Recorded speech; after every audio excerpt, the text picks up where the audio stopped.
Le président de la République, président de l'Union africaine, reçoit une délégation militaire algérienne de haut niveau.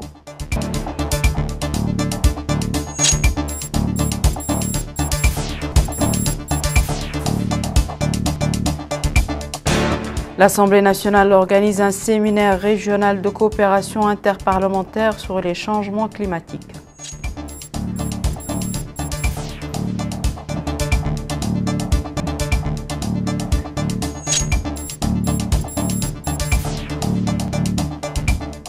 L'Assemblée de la première édition du concours de mémorisation du Coran et de la Sunna du serviteur des deux saintes mosquées, le roi Salman Ben Abdelaziz Al Saoud, dans les pays de l'Afrique de l'Ouest.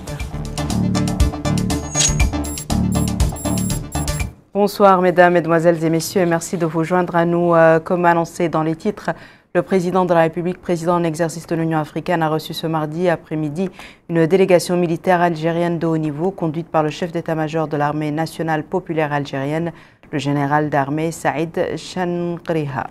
Ce dernier était accompagné de l'ambassadeur de la République algérienne démocratique et populaire, Mohamed Ben Atou, du général de division Belkam Hassanat, chef du département de l'information et de la préparation de l'état-major de l'armée populaire algérienne, du général de brigade Aqribi Mohsen, directeur central de la sécurité de l'état-major de l'armée populaire algérienne, du général de brigade Khaled Mahbou, directeur des études de l'état-major de l'armée populaire, et du colonel Belqasem Mansouri, escorte du chef d'état-major algérien.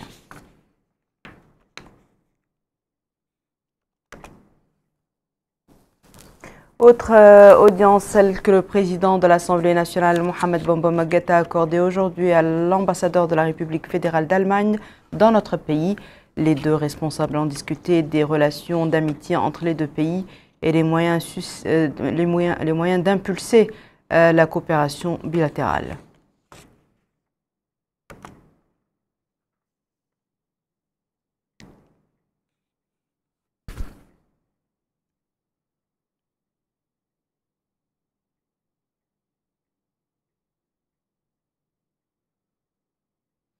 Le président de l'Assemblée nationale, M. Mohamed Bombo Maguette, avait auparavant présidé en présence du ministre de la Culture, des Arts, de la Communication et des Relations avec le Parlement, porte-parole du gouvernement, El Hussein Medou, la cérémonie de lancement des travaux d'un séminaire régional de coopération interparlementaire sur les changements climatiques organisé par l'Assemblée nationale et l'Assemblée parlementaire de la francophonie.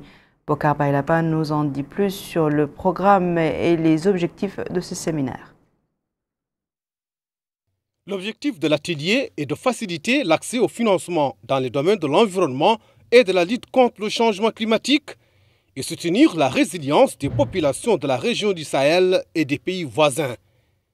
Et dans une allocution prononcée à cette occasion, le président de l'Assemblée nationale, Mohamed Bombo Maguette, a déclaré que le gouvernement, sur instruction du président de la République, M. Mohamed Rachid Al-Ghazouani, mène une action permettant de préserver les écosystèmes et la biodiversité, de lutter contre le changement climatique et la pollution de l'environnement en Mauritanie. Il a indiqué que le gouvernement a également engagé les secteurs de l'économie, du pétrole, de la pêche et de l'environnement à accorder la priorité dans leur programme de développement aux questions liées au climat et à l'environnement. Il a souligné que l'équipe parlementaire mauritanienne, en coordination avec ces secteurs, mène de vastes activités de sensibilisation, indiquant que ce même groupe a tenu récemment une réunion avec une délégation de l'Assemblée générale de l'Alliance, des parlementaires et des élus locaux pour la protection de l'environnement dans les États du Sahel et de l'Afrique de l'Ouest, qui a permis la restructuration de l'Alliance et l'élaboration d'une feuille de route visant à revitaliser ces structures et les mettre au niveau des défis climatiques.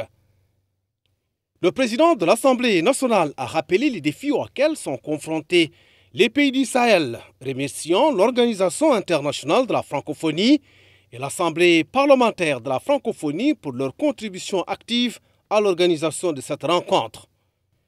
Pour la commission politique de l'Assemblée parlementaire de la francophonie, l'adoption du corpus législatif sur le changement climatique est une illustration de l'engagement indéfectible en faveur de la protection de l'environnement. Selon le groupe de la Banque mondiale, pour les pays du G5 Sahel, 13,5 millions de personnes supplémentaires pourraient basculer dans la pauvreté d'ici 2050 du fait des chocs liés au changement climatique si des mesures urgentes en matière d'adaptation ne sont pas mises en place. Le Sahel est particulièrement vulnérable à la dégradation des terres et à la désertification. À quelques semaines de la prochaine conférence sur le climat qui se tiendra à Bakou en Azerbaïdjan, il offre une plateforme unique pour partager nos expériences, renforcer nos capacités législatives et coordonner nos efforts. En travaillant ensemble, nous pouvons transformer les principes et recommandations du corpus législatif en actions concrètes et efficaces sur le terrain. Je voudrais m'adresser spécialement à vous, chers collègues parlementaires, pour vous encourager vivement à profiter de cette expérience et des leçons tirées de ce séminaire pour mener à bien votre mandat, à adapter vos réflexions en la matière dans nos commissions et autres instances parlementaires que vous êtes appelés à appuyer. À noter que l'atelier abordera aussi des sujets liés au renforcement des capacités législatives des parlementaires, à la nécessité d'élaborer un code législatif pour le climat, au partage des informations et au suivi du travail gouvernemental. On reste dans l'hémicycle qui a abrité hier la plénière consacrée à l'adoption du projet de loi de finances rectificative pour l'année 2024. Celle-ci, d'après le ministre de l'Économie et des Finances, vise à aligner la politique budgétaire sur les priorités du programme du président de la République et sur la nomenclature du budget général de l'État et sur la structure organisationnelle du gouvernement nouvellement formé. Aminata Khan a suivi le déroulement de cette plénière. Adoption au niveau de l'Assemblée nationale du projet de loi rectificative pour l'année 2024 au cours d'une plénière présidée par le député Mohamed Bamba Oulmoguet, président de l'Assemblée nationale. La loi des finances vise à aligner la politique budgétaire sur les priorités du programme de la République et sur la nomenclature du budget général de l'État et sa structure organisationnelle. Les députés sont montés au créneau et au cours de leurs interventions, ils ont indiqué les raisons de la baisse budgétaire de l'État par rapport à la loi de finances initiale, les nouvelles dispositions. Ils se sont également inquiétés sur cette baisse du budget du ministère de l'Agriculture, en particulier de la SONADER, qui représente, selon eux, un pilier majeur du secteur. Ils ont salué les efforts du gouvernement pour contrôler les prix des produits de base. D'autres se sont interrogés sur le retard pris lors du lancement du fonds de la Zakat, sur le statut juridique du fonds Corona et sur ses perspectives. D'autres encore ont abordé la nécessité de la réforme du secteur bancaire, notamment par les acquisitions et le partage des risques, car la prolifération des banques par rapport au potentiel du marché national soulève de multiples questions. En réponse aux interpellations, le ministre de l'Économie et des Finances, Sid Ahmed Ouloubou, a tout d'abord expliqué lors de son allocution devant les représentants du peuple que la révision du budget général dans le présent projet de loi des finances par rapport à la loi de finances initiale n'a pas touché tous les secteurs qui sont classés comme vitaux pour la vie des citoyens et n'a donc pas abordé les secteurs de l'eau, de l'éducation, de la santé et des affaires islamiques. Il a cependant indiqué que la terminologie du budget a été considérablement améliorée, ce qui reflète dans la lisibilité et la transition du budget des moyens de budget administratif vers le budget programme progresse bien et que les promesses à cet égard seront tenues une fois que leurs exigences seront satisfaites. Il a également souligné que l'agence judiciaire de l'État, qui représente l'État dans les affaires auxquelles il est partie, est en cours de création et fait l'objet d'une attention particulière. Les réductions dans le secteur de l'agriculture, en particulier à la SONADER, sont dues au fait qu'il ne reste que 3 mois à l'exercice en cours alors que le rythme d'amortissement des soldes, en particulier ceux alloués à l'investissement, sont généralement liés à des contrats nécessitant l'attribution des marchés. Enfin, le ministre des Finances a précisé que l'augmentation du service de la dette est due essentiellement au remboursement des arriérés de la dette intérieure, soulignant que les autorités sont en train de mettre en œuvre une réforme des entreprises publiques. C'est parti pour la première édition du concours de mémorisation du Coran et de la Sunna aux serviteurs des deux saintes mosquées, le roi Salman Ben Abdelaziz Al Saoud, dans les pays de l'Afrique de l'Ouest. Plus de 130 candidats sortant de Mahadra prennent part à cette compétition organisée conjointement entre le ministère des Affaires islamiques et de l'enseignement originel et le ministère des Affaires islamiques, de la Dawa et de l'orientation du Royaume d'Arabie Saoudite. Récit de Memounalo. 136 candidats participent à cette compétition de mémorisation du Coran et de la Sunna du serviteur des deux saintes mosquées, du roi Salman Ben Abdelaziz El Souad en Afrique de l'Ouest. Dans un discours prononcé à cette occasion, le ministre des Affaires islamiques et de l'enseignement originel, Sidi Yahya Ould Cheikh Naoul Mrabot, a exprimé son enthousiasme et son plaisir de voir la Mauritanie abriter la première édition du concours de mémorisation du Saint-Coran et de la Sunna du gardien des deux saintes mosquées, le roi Salman Ben Abdelaziz El Souad en Afrique de l'Ouest.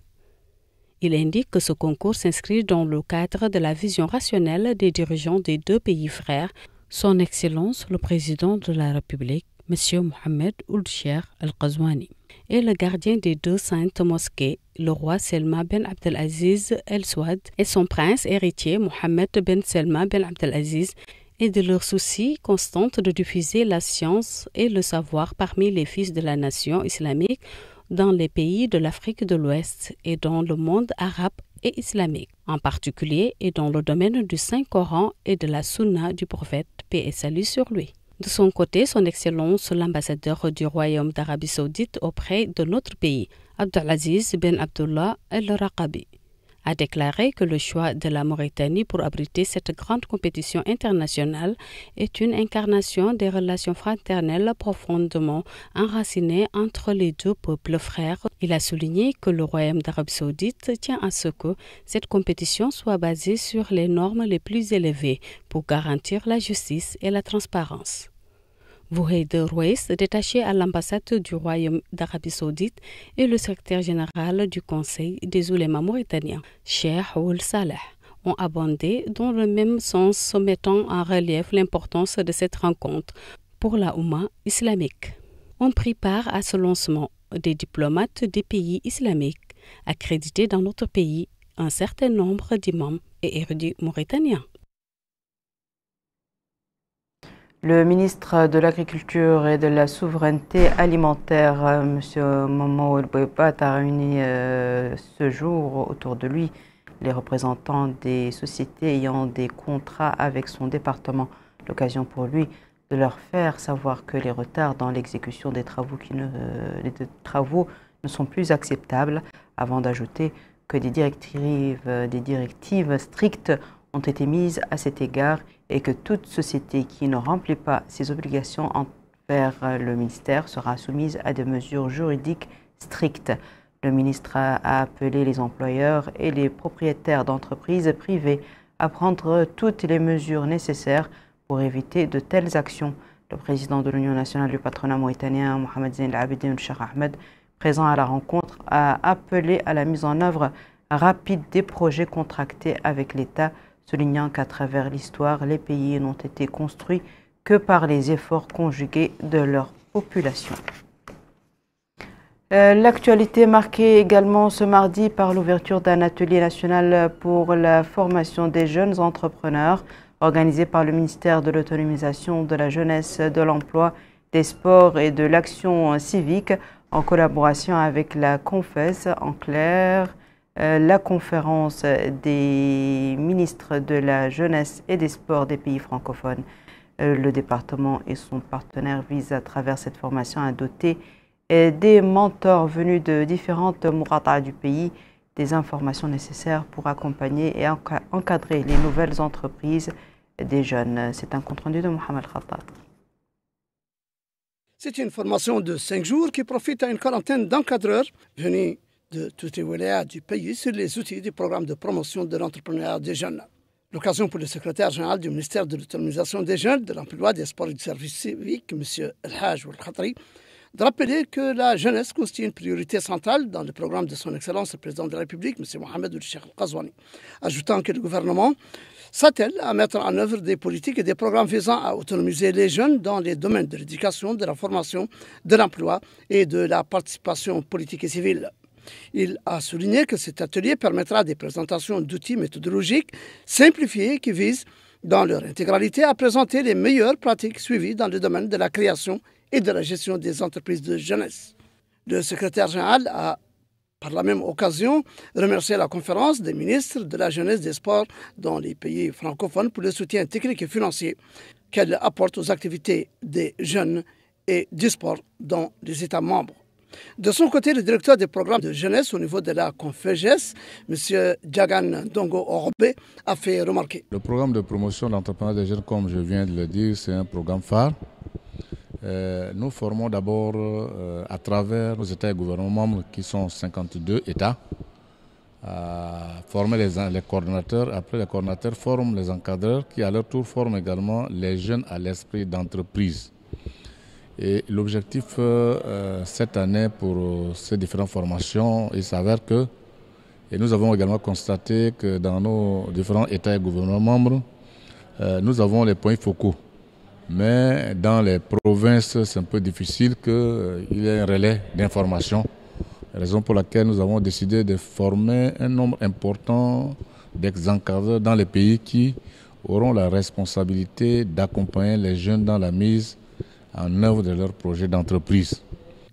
L'atelier, organisé en coopération avec la conférence des ministres de la jeunesse, des sports de la francophonie, la CONFEJES, vise à fournir à certains encadreurs venus des différentes wilayas du pays les informations nécessaires pour suivre et encadrer la jeunesse émergente, dit celui-là. Ainsi, les participants aborderont des présentations et des séances de dialogue sur l'entrepreneuriat des jeunes, ainsi que sur les opportunités et perspectives prometteuses offertes par divers secteurs économiques en Mauritanie, en plus de présenter quelques expériences réussies des jeunes. À Nouadhibou, une cinquantaine de participants et d'experts représentant une trentaine d'institutions et d'organismes nationaux spécialisés dans les domaines du suivi, de la surveillance, du contrôle et de la gestion des plages mauritaniennes ont été conviés à un atelier de sensibilisation sur l'actualisation de l'inventaire de la plage mauritanienne 2024. L'atelier s'inscrit dans le cadre des efforts déployés par le gouvernement visant à préparer un arsenal juridique, réglementaire et stratégique encadrant les activités des secteurs concernés par l'environnement marin et côtier. Bokar Bailaba. Le littoral mauritanien va de Nouadhibou à Ndiago, un environnement vivant qui attire l'attention des pouvoirs publics. Et dans ce littoral, il y a des plages qui constituent des espaces très convoités. D'où l'actualisation du document Bilan littoral mauritanien 2024. Pour le secrétaire général du ministère de l'Environnement et du Développement durable, Moula Ibrahim, cet atelier vise à faire le diagnostic de la plage pour qu'elle soit un environnement économiquement viable, socialement équitable et écologiquement vivable. À cet égard, il a évoqué les efforts déployés par le gouvernement mauritanien ces dernières années, représenté par le ministère de l'Environnement et du Développement durable, pour préparer un arsenal juridique, réglementaire et stratégique, encadrant les activités des secteurs concernés par l'environnement marin et côtier. Il a ajouté que la gestion et la protection de la zone côtière dans le contexte de l'urbanisation et de la prolifération des activités extractives en mer nécessitent l'accès à des informations scientifiques fiables. Autre allocution, c'est celle de l'adjointe au maire de la commune de Nouadhibou, Mme Menna Mintishakar, qui a souligné que l'organisation de cet atelier intervient dans une conjoncture particulière coïncidant avec la journée arabe de l'environnement et dans un contexte de défis climatiques et environnementaux globaux au niveau national qui peuvent constituer une menace pour l'écosystème en général et l'environnement des plages en particulier. Elle a rappelé dans ce contexte les efforts de la commune de Nouadhibou en coopération avec les organisations de la société civile dans les campagnes de sensibilisation et d'information sur l'importance de la propriété des plages et de la protection du patrimoine marin. À noter que l'atelier bénéficie aux experts représentants d'institutions et d'organismes nationaux spécialisés dans le domaine du suivi, de la surveillance, du contrôle et la gestion des plages mauritaniennes. Retour à Nouakchott où s'est tenu aujourd'hui au siège de l'Académie diplomatique les travaux du comité de lutte contre le terrorisme relevant de l'ONU. La rencontre entre le sillage de la visite de la directrice exécutive du comité dans notre pays. De quoi a discuté le comité, Moussa Diaye nous en dit plus. Pour faire face aux phénomènes qui menacent la paix, la stabilité et la sécurité humaine dans différents pays du monde et pour identifier les dispositions à prendre pour faire face au terrorisme sur le plan national et international, Nouakchott abrite les travaux du comité de lutte contre le terrorisme de l'Organisation des Nations Unies en collaboration avec ses partenaires mauritaniens. Dans son discours d'ouverture des travaux de cette rencontre de Nouakchott, M. Ahmed Mahmoudou, directeur général de la coopération multisectorielle au ministère des Affaires étrangères et de la coopération africaine et des Mauritaniens de l'extérieur, a dit que le terrorisme n'a ni patrie, ni religion, ni une couleur et ni une ethnie, ou la nécessité de renforcer les efforts pour l'identifier et lutter contre ces phénomènes. Il a souligné, pour lutter contre le terrorisme, toutes les parties concernées doivent renforcer les efforts pour promouvoir les lois qui renforcent une étroite collaboration entre l'État et les citoyens. La partie principale concernée par l'organisation des travaux de Nouakchott justifie cette activité de l'importance qu'accorde l'État mauritanien à la lutte contre le terrorisme. Son Excellence le Président de la République Mohamed Ould Cheikh El Ghazouani a rappelé à plusieurs reprises les piliers sur lesquels se fonde la réponse de la Mauritanie aux crises sécuritaires et politiques qui fragilisent la paix et le vivre ensemble. Le premier pilier, le dialogue religieux. Les autorités mauritaniennes ont décidé d'entreprendre une démarche politique visant à prendre en compte les causes de la radicalisation religieuse et l'endoctrinement des jeunes, en impliquant les chefs traditionnels et religieux dans la lutte contre l'extrémisme violent par le dialogue, en donnant une formation professionnelle aux repentis et des sortants des mahadras pour leur intégration dans le marché du travail. Les différentes structures techniques ont saisi cette occasion pour évaluer les différentes étapes qu'elles ont franchies dans leurs efforts de lutte contre le terrorisme. L'objectif général de cette visite est donc de pouvoir entendre et discuter avec vous aujourd'hui de l'évaluation faite par votre gouvernement de l'évolution de la menace terroriste en Mauritanie et des mesures prises par la Mauritanie pour mettre en œuvre les résolutions pertinentes du Conseil de sécurité. Planification, orientation, suivi et stratégie sont au programme de cette activité de Nouakchott, où experts et observateurs se pencheront sur des actions concrètes et efficaces pour la lutte contre le terrorisme en Mauritanie et ailleurs dans le monde. Dernière nouvelle dans cette édition, la formation dans le montage qui vient de profiter à un groupe de 12 monteurs issus des médias audiovisuels publics et privés. La formation organisée par l'Association des journalistes mauritaniens en collaboration avec le Centre de formation en informatique qui a abrité cette session entre dans le cadre d'une série de stages initiés par l'AJM en partenariat avec certains établissements au profit des personnels des médias.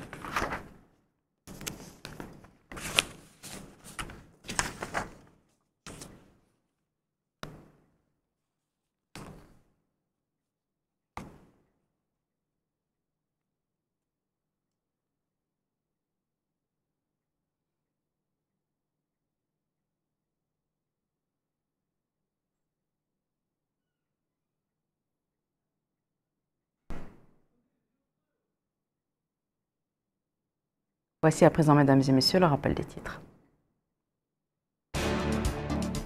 Le président de la République, président de l'Union africaine, reçoit une délégation militaire algérienne de haut niveau.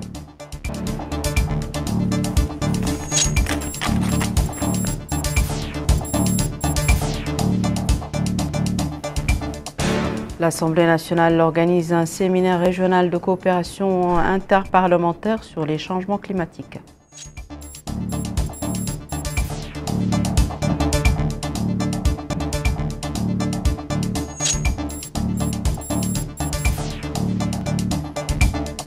Lancement de la première édition du concours de mémorisation du Coran et de la Sunna du serviteur des deux saintes mosquées, le roi Salman Abdelaziz Al Saoud, dans les pays de l'Afrique de l'Ouest.